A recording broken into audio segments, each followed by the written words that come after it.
Hey guys, welcome back to Harmon Web Channel. In today's video, I'm going to show you how to fix error establishing a database connection in WordPress.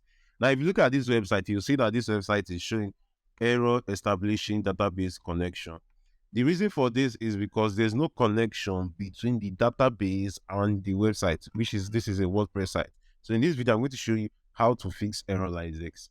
So to get started, if you purchase your hosting from Harmon Web, you just need to log into your client's area.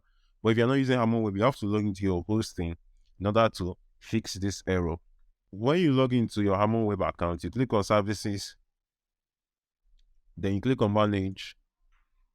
In this process, you are trying to log into the cPanel. When you scroll down, you can see this is why click login. It's going to log me to my cPanel account automatically. I'm going to click on cPanel. There are two things I'm going to check. The first thing I'm going to check is if my database is still in my cPanel. In order to check that, I'm going to type my SQL database. You can see it right here.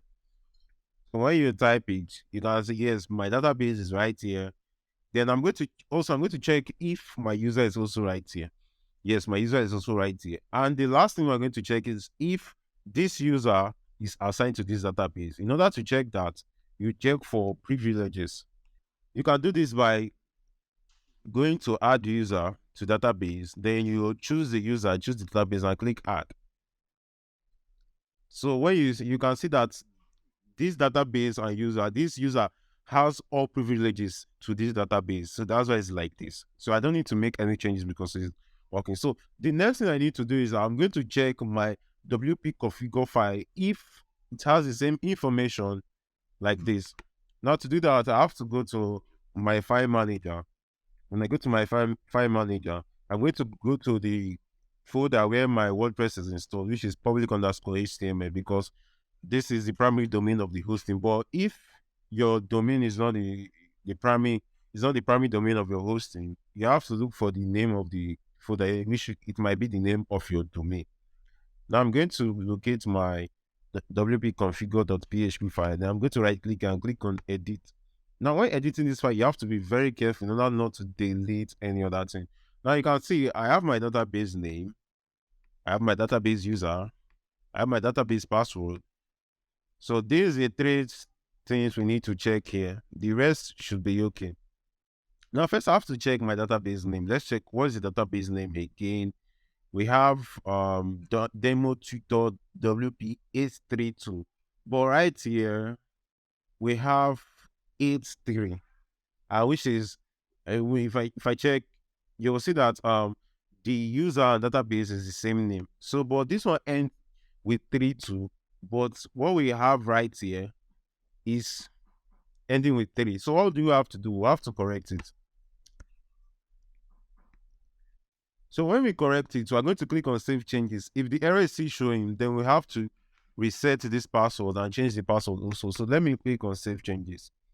If I click on Save Changes and go back to database error, I'm going to reload it. Wow, you can see it's working right now. So which means the mistake was from my database name and name user. So for example, if you change the name and the user and it's still showing error establishing a database connection, you go back to my SQL database, then you reset the password of the user and come and replace it there. So what you need to do is to come and click on change password. Then you generate password. If you want to generate password, you can use your personal password. Then when you do it, you click on change password. When you change password, you come back to your WP configure file. Now you can see this is where the password is starting from. The password is starting from here.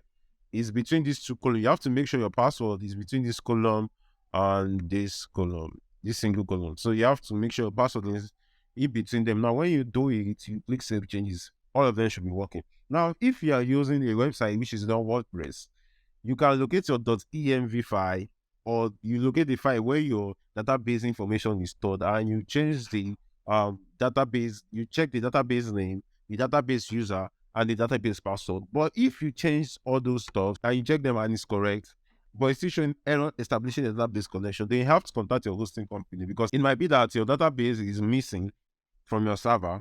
So you have to contact your hosting company in order to fix that. So this is how to fix error establishing a database connection in WordPress. Subscribe to our YouTube channel for more WordPress tutorials like this.